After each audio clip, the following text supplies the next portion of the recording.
उत्तुंग नेतृत्व,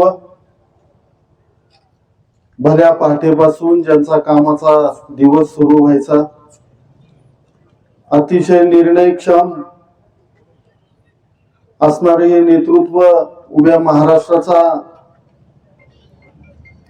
ज्ञात असणारे हे नेतृत्व,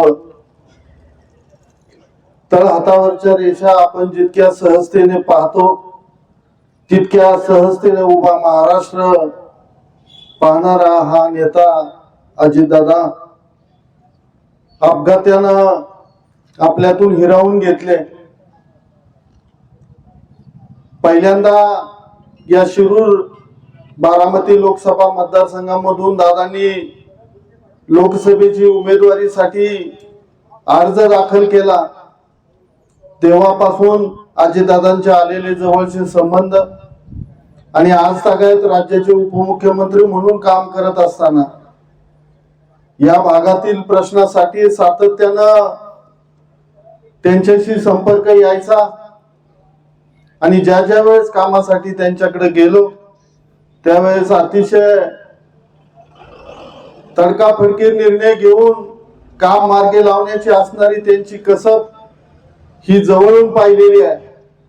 असा कामाचा उरक असणारा नेता या महाराष्ट्राला लाभला होता. आपल्या पुणे जिल्ह्याचे पालकमंत्री म्हणून काम करत असताना अनेक वेळा आपल्या भागातील शेतकऱ्यांच्या विजेच्या प्रश्नासाठी,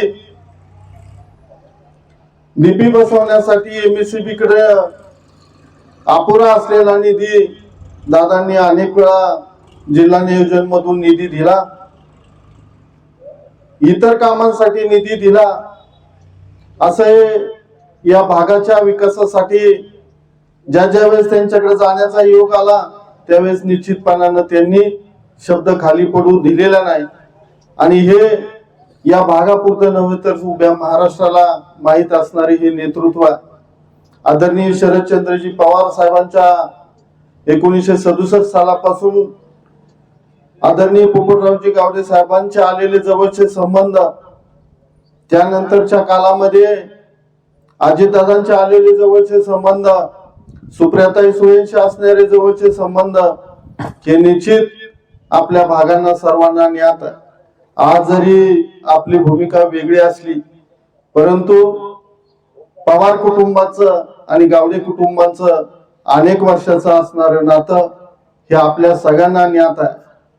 राजकीय विचाराने जरी आपण वेगळा मार्ग स्वीकारलेला असेल परंतु विचारांची प्रगल्भता, वैचारिक विचारांची बैठक ही निश्चितपणानं आजही पवार कुटुंबांशी जरी जोडलेली असली परंतु या आकस्मित जाण्यानं या दादांचं तुम्हाला आम्हाला या उभ्या महाराष्ट्राला फार मोठं दुःख झालेलं आहे. हा संपूर्ण महाराष्ट्र एक कार्यक्षम नेतृत्वाला भुकलेला आहे आणि असं असताना त्यांच्या पवार कुटुंबियांना नव्हे तर तमाम महाराष्ट्राच्या जनतेला फार मोठं दुःख झालेलं आहे. आपण सर्व भारतीय जनता पार्टीचे टाकळ्याची जिल्हा परिषद गटाचे कार्यकर्ते या कवठे टाकळ्याचे जिल्हा परिषद गटातून तमाम ग्रामवासियांच्या वतीनं मी दादांना भावपूर्ण आदरांजली वाहतो. ओम शांती. सर्वांनी 2 मिनिटं जागेवर उभं राहायचंय.